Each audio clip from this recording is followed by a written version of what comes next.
Hello dear student, welcome back to tuition point. Previous video में हम discuss कर चुके हैं मिड टर्म और मिक्स टर्म। मैंने आपको वहाँ सिर्फ ये समझाया था कि हम मिड टर्म और मिक्स टर्म कैसे फाइंड करते हैं या किस तरह एग्जाम्पल इसके सॉल्व करते हैं। और मैंने ये भी बताया था कि ये कहाँ यूज़ करते हैं और इसके इम्पोर्टेंस क्या है, वो मैं आप लोगों को आहिस्ता आहिस्ता समझाऊंगा, या आगे जो हमारे लेक्चर्स है या वीडियोस है वहाँ पर मैं आप लोगों को समझाऊंगा कि इसके इम्पोर्टेंस क्या है। तो आज की वीडियो है इम्पोर्टेंस ऑफ मिड टर्म या मिक्स टर्म, कि हम कहाँ मिड टर्म को यूज़ करेंगे और कहाँ मिक्स टर्म को यूज़ करेंगे या इसके इम्पोर्टेंस क्या है। तो चलिए वीडियो को स्टार्ट कर लेते हैं। Hey there. Subscribe to my channel. And also press this bell icon. हम अपना लॉजिक क्रिएट करते हैं सिर्फ ये फाइंड करने के लिए कि हमारा आउटपुट क्या है, 0 है या 1। इसको फाइंड करने के लिए हमें मिड टर्म की जरूरत पड़ती है या मिक्स टर्म की जरूरत पड़ती है। फॉर एग्जांपल, अगर गिवन इक्वेशन या एक्सप्रेशन के आउटपुट में मुझे 1 चाहिए या 0 चाहिए, तो मैं इनपुट में वेरिएबल यानी ए बी सी को कौन सी वैल्यू दूं कि मेरा आउटपुट 1 आए और कौन सी वैल्यू दूं कि मेरा आउटपुट 0 आए। ये हमें बताता है मिड टर्म या मिक्स टर्म, या ये हम फाइंड करते हैं मिड टर्म या मिक्स टर्म के थ्रू। राइट, किस तरह, चलिए एग्जांपल में देखते हैं। अब जो मेन इंपॉर्टेंट बात है कि हम मिड टर्म कहाँ यूज करेंगे और मिक्स टर्म कहाँ यूज करेंगे। हमने प्रीवियस वीडियो में दो एक्सप्रेशन पढ़े थे, एक सम ऑफ प्रोडक्ट और जो दूसरा था वो था प्रोडक्ट ऑफ सम। ये दो एक्सप्रेशन हमने पढ़े थे। तो जहां सम ऑफ प्रोडक्ट हो वहां मिड टर्म फाइंड करेंगे, और जहां इक्वेशन या एक्सप्रेशन प्रोडक्ट ऑफ सम के फॉर्म में हो वहां पर हम मिक्स टर्म फाइंड करेंगे। राइट, तो चलिए स्टार्ट कर लेते हैं। तो ये है एग्जांपल। अब इसको हम सॉल्व करते जाएंगे और लास्ट में मैं आपको बताऊंगा कि इस तरह जो है ए की वैल्यू अगर ये हुई, बी की ये, सी की ये, तो हमारे पास आउटपुट 1 आएगा या हमारे पास आउटपुट 0 आएगा। लेकिन सबसे पहले आपने देखना है कि प्रोडक्ट ऑफ सम है हमारे पास या सम ऑफ प्रोडक्ट है। अब अगर इसको देख लो, ये प्रोडक्ट है और फिर सम है, तो ये बेसिकली है सम ऑफ प्रोडक्ट। क्या है ये? Sum of product. Sum of product का मतलब एसओपी।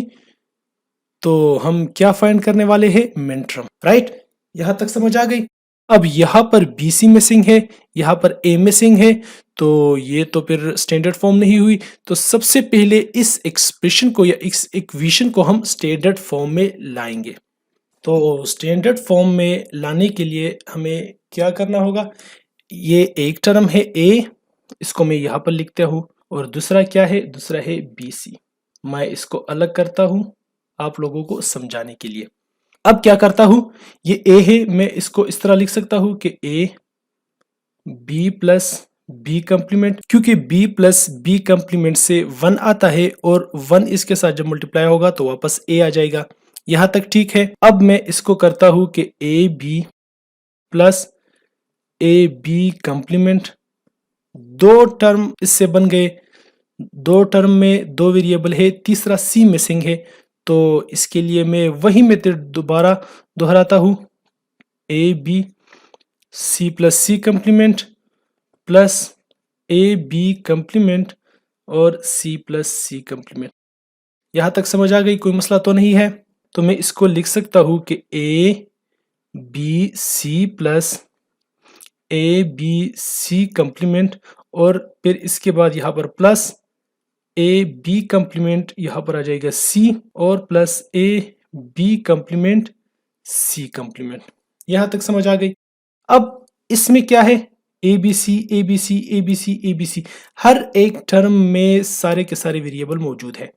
यहाँ पर ए मिसिंग है, तो मैं इसको इस तरह लिख सकता हूँ कि बी सी ए कंप्लीमेंट प्लस ए, या ए प्लस ए कंप्लीमेंट ए की बात है, और इससे आ जाएगा A B C plus A complement B C. Right, sorry, यहाँ पर सी कंप्लीमेंट है तो हम सी कंप्लीमेंट, यहाँ पर भी सी कंप्लीमेंट है, यहाँ पर भी होगा। सो ए बी सी कंप्लीमेंट और ए कंप्लीमेंट बी और सी कंप्लीमेंट। राइट, ये चीज आ जाएगी। अब ये दोनों प्लस हो रहे हैं, तो ये एक्सप्रेशन और ये एक्सप्रेशन यहाँ पर ऐड करेंगे हम।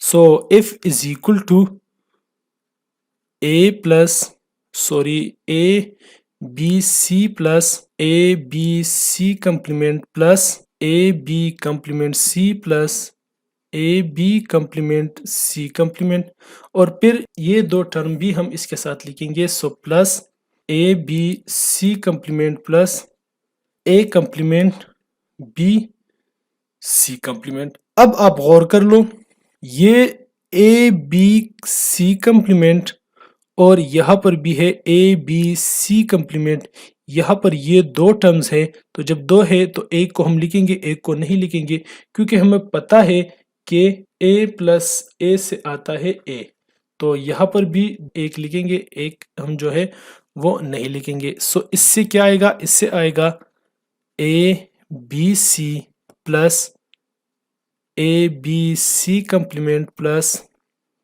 ए B complement C plus A B complement C complement plus ये हम नहीं लिखेंगे और A complement B C complement. अब अगर आपको याद हो, हमने कहा था कि जब भी हम मिनटर्म की बात करेंगे तो वहां पर जो नॉर्मल फॉर्म होगा वो होगा 1 के इक्वल, और जो कंप्लीमेंट फॉर्म होगा एक वेरिएबल का वो हम फिर लिखेंगे 0 में। राइट, ये हमने प्रीवियस लेक्चर में सब डिटेल में पढ़ा है। अगर आप लोगों ने वो वीडियो नहीं देखी तो प्लीज़ पहले वो वीडियो देख ले ताकि आपको ये अच्छी तरह समझ आ जाए। तो चलिए इसको जल्दी जल्दी से कर लेते हैं, क्योंकि ये नॉर्मल फॉर्म में है तो ये हम सारे 1 1 1 लिखेंगे। जहाँ पर भी कंप्लीमेंट हो, जैसा यहाँ पर सी कंप्लीमेंट, तो वो 0 लिखेंगे, बाकी जो नॉर्मल फॉर्म में है उसको हम कन्वर्ट करेंगे 1 में। सो 1 1 1 प्लस 1 1 0 प्लस 1 0 1 प्लस 1 0 0 प्लस 0 1 0, ये किस चीज के इक्वल है, 7 प्लस 6 प्लस 5 प्लस 4 प्लस 2, और इसको हम क्या लिख सकते हैं, अगर मैं इसको सीक्वेंस में लिखूं, सो m2 plus m4 plus m5 plus m6 और प्लस m7। राइट, यहां तक आपको समझ आ गई। क्या आया अभी हमने जो फाइंड किया, f is equal to m2 plus m4 plus m5 plus m6 और प्लस m7। इसको मैं इस तरह भी लिख सकता हूं कि समीशन स्मॉल m 2 4 5 6 7। ये हमने सॉल्व किया था प्रीवियस वीडियो में भी। यहाँ तक आप सबको समझ आ जानी चाहिए कि हम मिनटर्म इस तरह फाइंड करते हैं। अब आते हैं हमारे मेन फोकस पर, कि जो हमारा फोकस था कि ये मिनटर्म हम क्यों यूज करते हैं। तो चलिए इसके लिए हम जाते हैं ग्राफ के ऊपर। ग्राफ में क्या है कि 0 0 0 0 0 1 0 1 0 ये चीज लिखा गया है, इसके सामने है m0 m1 m2 m3 m4 m5 m6 and m7। इस इक्वेशन से क्या पता चलता है, इस इक्वेशन से हमें ये पता चलेगा कि जहां पर भी ये वैल्यू आए हैं m2 m4 m5 m6 m7, वहां पर if की वैल्यू क्या होगी, 1। राइट, और यहां पर जो नहीं लिखा है मतलब 3 0 और 1, वहां पर if की वैल्यू क्या होगी, 0 होगी। राइट, तो हम यहाँ पर f की वैल्यू लिखते हैं। सबसे पहले है m2, सो m2 में आएगी 1, फिर m4 में भी 1, m5 में भी 1, m6 और m7 में भी 1। बाकी जो 3 कंडीशंस है वहां पर f की वैल्यू क्या होगी, 0। ये इक्वेशन मुझे गिवन है f is equal to a plus B C complement. Right, तो इससे मुझे ये पता चला इस इक्वेशन से कि अगर मैं कर लूँ a की वैल्यू 0, b की वैल्यू 1 और c की वैल्यू 0, तो मेरे पास आउटपुट पे 1 आएगा। राइट, अगर मैं कर लूँ a की वैल्यू 1, b की वैल्यू 0, c की वैल्यू 0, तब भी मेरे पास आउटपुट पे 1 आएगा। राइट, और अगर मैं कर लूँ तीनों वैल्यू लेट सपोज 0, तो मेरे पास आउटपुट पे 0 आएगा। तो यहाँ पर हमें पता चला कि कौन कौन से इनपुट से मुझे आउटपुट पे क्या मिलेगा। तो आपको अब इंपॉर्टेंस पता चली मिनटर्म की या मिक्सटर्म की। अब हम मिक्सटर्म कहाँ पर यूज करेंगे, मिक्सटर्म हम वहां पर यूज करेंगे जहां पर प्रोडक्ट ऑफ सम हो। लेट्स सपोज अब ये इक्वेशन गिवन है, तो इस इक्वेशन को हम मिनटर्म के थ्रू तो सॉल्व नहीं कर सकते। इस इक्वेशन के लिए हमें क्या फाइंड करना होगा, मिक्सटर्म। तो फिर मिक्सटर्म के थ्रू भी सेम इसी तरह वही मेथड है, लेकिन जो मिक्सटर्म के रूल्स है वो हम यहाँ पर मिक्सटर्म के लिए अप्लाई करेंगे। तो चलिए इसको भी सॉल्व करते हैं ताकि आप लोगों को सही से समझ आ जाए। देखो यहाँ पर यह है प्रोडक्ट ऑफ सम, मतलब पहले सम हो रहा है और फिर उसका प्रोडक्ट लिया गया है। तो अब यहाँ पर देखो ये एक अलग टर्म है, ये अलग टर्म है और ये अलग टर्म है। यहाँ पर C मिसिंग है, यहाँ पर B मिसिंग है और यहाँ पर A मिसिंग है। तो इसके लिए हम क्या करेंगे, अगर आप लोगों ने लॉज ऑफ बुलियन अलजेब्रा में एक लॉ पढ़ा हो, distributive law, x plus Y z is equal to X plus Y into X plus Z, ये लॉ हमने वहां पर पढ़ा था, राइट। तो ये लॉ आपको जो है वो आनी चाहिए। 3 टर्म्स है, हर एक को अलग अलग लिखते हैं। सबसे पहले क्या है, इसकी बारी है, सो मैं इसको इस तरह लिख सकता हूं कि f इज इक्वल टू, अब ये क्या है, इसको मैं इस तरह लिख सकता हूं कि a complement plus b plus c into C complement. ये मैंने जस्ट इसमें ऐड किया कि c इंटू सी कंप्लीमेंट। अब c इंटू सी कंप्लीमेंट से क्या आएगा, देखो c इंटू सी कंप्लीमेंट से आता है 0, और 0 जब यहाँ पर ऐड होगा तो इससे वही a कंप्लीमेंट प्लस b आ जाएगा, कोई फर्क नहीं पड़ेगा। अब यहाँ पर देखो a प्लस सी में यहाँ पर जो मिसिंग है वो और उसका कंप्लीमेंट जो है वो ऐड करता हूँ, तो ये चीज आ गया। फिर b प्लस सी में क्या मैं करूंगा, ऐड करूंगा a इंटू ए कंप्लीमेंट। अब देखो यहाँ थोड़ा सा ट्रिक है, आप लोगों को जो है वो समझ आ जानी चाहिए कि यहाँ पर क्या हो रहा है। मैं इसको करता हूँ x, c को करता हूँ y और c कंप्लीमेंट को करता हूँ z, राइट। तो ये अब क्या है, x प्लस वाई जी, ये देखो x प्लस वाई जी, तो यहाँ पर क्या है, x प्लस वाई है और x प्लस जी है। तो अब यहाँ पर मैं क्या करूंगा, x पहले लिखूंगा a कंप्लीमेंट प्लस b, ये हो गया x, फिर इसके साथ प्लस y, y क्या है, c है।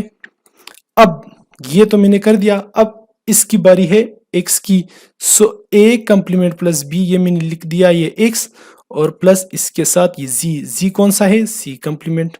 इसकी आपको समझ आ गई। सेम इसी तरह ये भी है, so a plus C plus B और a plus C plus B complement. अगर ये आपको समझ आ गई तो ये भी वही चीज है, बस आपने सिर्फ इसको रिपीट करना है।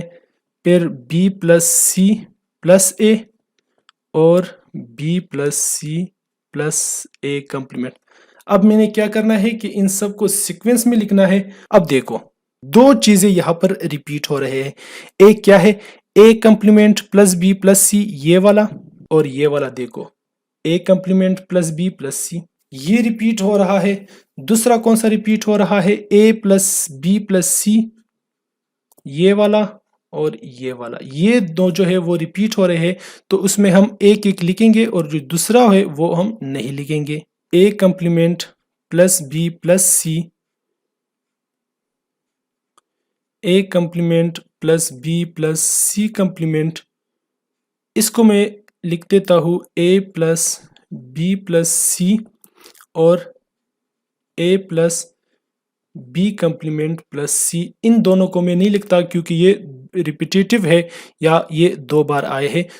अब क्या है, अगर आपने मिक्सट्रम पढ़ा हो तो मिक्सट्रम में हमने कहा था कि जब नॉर्मल फॉर्म में हो तो नॉर्मल फॉर्म आएगा 0, कंप्लीमेंट फॉर्म आएगा 1। तो जहां पर भी कंप्लीमेंट है वहां पर 1 और जहां पर कंप्लीमेंट नहीं है वहां पर हम 0 लिखेंगे। तो यहाँ पर क्या है, 1 0 0, फिर एंड, फिर 1 0 1, फिर एंड, फिर 0 0 0, फिर एंड, और फिर 0 1 0। अब हम इसको क्या करते हैं कि डेसिमल में कन्वर्ट करते हैं। तो जब हम डेसिमल में कन्वर्ट करेंगे तो 1 0 0 से आता है 4, फिर 1 0 1 से 5, 0 0 0 से 0 और 0 1 0 से आता है 2। तो इसको हम क्या लिखेंगे, कैपिटल M सीक्वेंस में लिख देता हूँ, सो M0, फिर M2, फिर M4 और फिर M5। तो हमारे पास जो इक्वेशन आया लास्ट में वो क्या था, m0 into m2 into m4 into m, यहाँ पर m4 और फिर m5, राइट, ये आया। इसको मैं इस तरह लिख सकता हूँ, कैपिटल M 0 2 4 और 5। अब ये मेरे पास आया क्या, 0 2 4 5। इसका मतलब ये है कि 0 2 या m0 m2 m4 m5 पर f की वैल्यू क्या होगी, 0, क्योंकि ये है मिक्स्ड टर्म।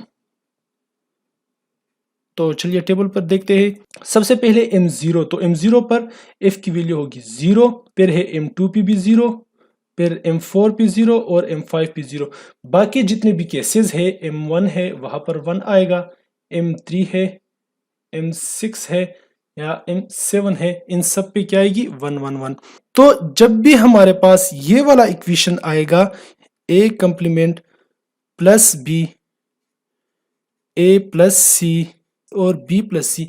अब ये इक्वेशन है, कितना डिफिकल्ट था, हमें क्या पता चलता कि कहाँ पर जो हमारा आंसर है, आउटपुट है, वहाँ 1 आएगी और कहाँ पर 0 आएगी। लेकिन हमने कितने इजीली 5-6 मिनट में हमने फाइंड कर दिया कि अगर a की वैल्यू, b की वैल्यू, c की वैल्यू ये रखूँ या ये रखूँ या ये रखूँ, तो इससे हमारा आउटपुट 1 आएगा या 0 आएगा।